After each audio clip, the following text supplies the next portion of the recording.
Então vamos lá, vamos falar hoje sobre a acentuação gráfica. Acentuação gráfica. Para aprender a escrever corretamente e pronunciar corretamente. A acentuação gráfica é um processo fonético que tem por objetivo deixar em evidência uma sílaba, a sílaba mais forte da palavra. E essa sílaba, definição de sílaba, é uma emissão de voz.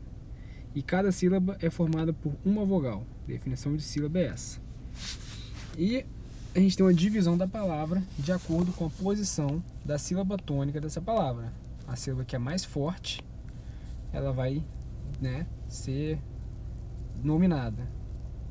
Quando essa sílaba tônica está no começo da frase, por exemplo, mágica, a sílaba tônica está na primeira sílaba.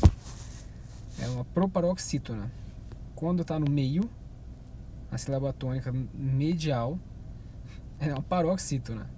Quando está no final da frase, no final, é uma oxítona. Então a gente tem a proparoxítona, paroxítona e oxítona, dependendo da posição da sílaba tônica. Começo, meio e final.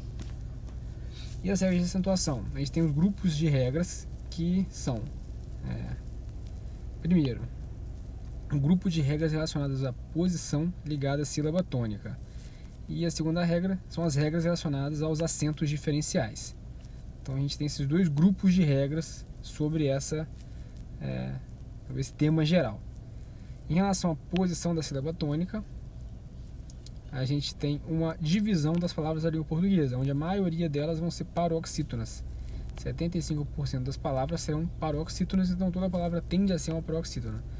20% serão oxítonas e 5% serão proparoxítonas com a sílaba tônica no começo da palavra.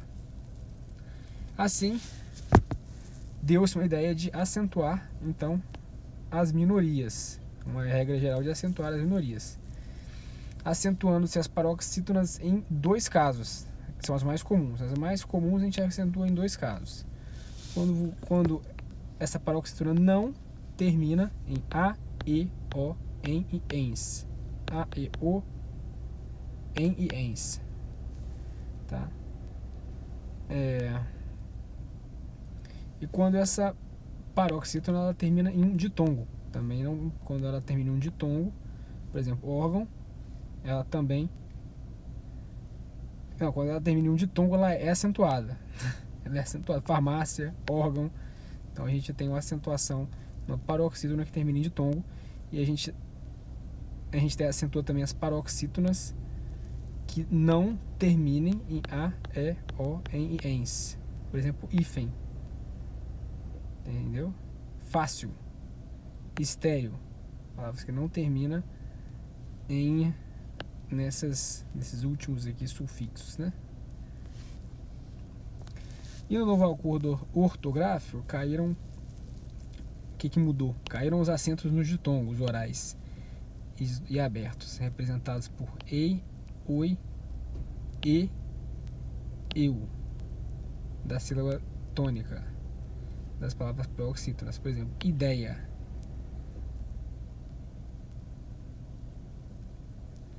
Ideia antigamente tinha acento, hoje não tem mais. Então, essa acentuação de a palavra que termina em ditongo uma palavra paroxítona, mas a gente percebe que é uma paroxítona terminada em A. Então, se a gente for botar a primeira regra, ela já não acentuaria, né, na palavra, uma palavra que ela não termina, né? Como ela termina em A, então ela não tem acento. Então, acabou entrando na regra anterior. Caíram também os acentos das paroxítonas com terminação em em. Por exemplo, leem, vem, creem. Tirou o acento dessas palavras. Que também é a mesma coisa. Quando ela termina em em, a paroxítona não tem acento. E caíram também os acentos das palavras terminadas em o, nas paroxítonas. Por exemplo, vou, magou, antigamente tinha um acento circunflexo, hoje não tem mais. Palavras terminadas em o, então não tem mais acento. Caíram também os acentos das palavras homógrafas, que possuem um acento diferencial. Palavras homógrafas são palavras que são iguais, mas que às vezes têm sentido diferente de acordo com o contexto, e ali essas palavras tinham um acento para diferenciar uma palavra da outra. Por exemplo, para e parar, pelo e pelo, pera, fruta e pela, pelo e pelo. Então, antigamente era assim, né, nas regras ortográficas antigas. Então, enjoo não tem mais acento, ideia não tem mais acento, vem não tem mais acento, pelo não tem mais acento. Todas essas palavras, então, elas se adequaram à regra geral. Caíram, então, os acentos nos verbos.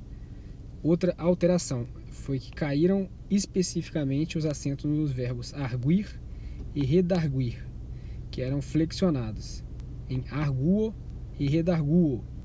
Agora você não tem mais essa flexão com acento. Agora é o arguo sem acento e o redarguo sem acento também. É uma situação específica desse verbo arguir e redarguir. Caíram também os acentos nos verbos terminados em guar, quar e quir. Por exemplo, aguar, enxaguar, delinquir, obliquar. Agora não tem mais acento nessas palavras. As flexões, elas podem ser pronunciadas das duas formas. Tanto as flexões desses verbos podem ser pronunciadas de duas formas diferentes e as duas estão certas. Por exemplo, aguar, eu água, ou eu aguo. As duas formas estão corretas. E na flexão até o acento pode mudar também, as duas formas estão corretas. Na proparoxítona, palavras proparoxítonas, uma situação específica também. A proparoxítona aparente, eventual ou relativa. Essas palavras, elas são, na verdade, paroxítonas terminadas em ditongo crescente. São paroxítonas terminadas em ditongo crescente, que também são chamadas de proparoxítonas aparentes eventuais ou proparoxítonas relativas. Então é igual, proparoxítona aparente é igual paroxítona terminada em ditongo crescente. Ditongo crescente é um ditongo que começa com a semivogal e depois vem a vogal. Por exemplo, armário. Aí a gente pode botar esse armário, dividir ele silabicamente de duas formas: armário ou armário, né, que é a forma mais clássica, com 3 sílabas. E aí, o que diferencia, na verdade, para dar essa confusão, é que quando você divide as sílabas nessa forma armário, fica uma palavra de 4 sílabas, e o MA, que tem um acento, ela vai para a posição inicial. Por isso ela chama proparoxítona relativa. Quando você divide silabicamente em 3, armário, aí vira uma paroxítona terminadas em ditongo crescente, onde o I é a semivogal e o O é a vogal. Outro exemplo é múmia. Múmia ou mumia. Múmia ou mumia.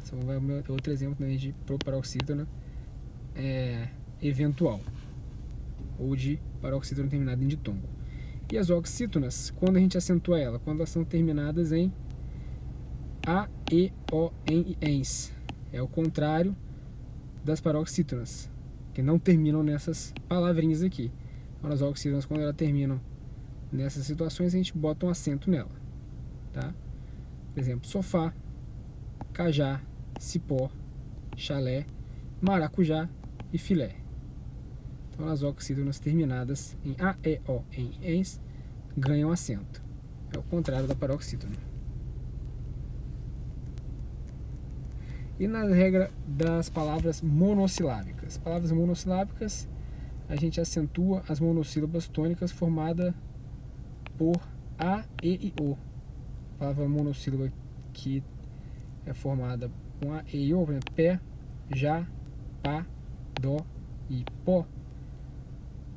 Palavras que têm essas vogais dentro da única sílaba que ela tem, elas são acentuadas. E aqui já estruturas das palavras.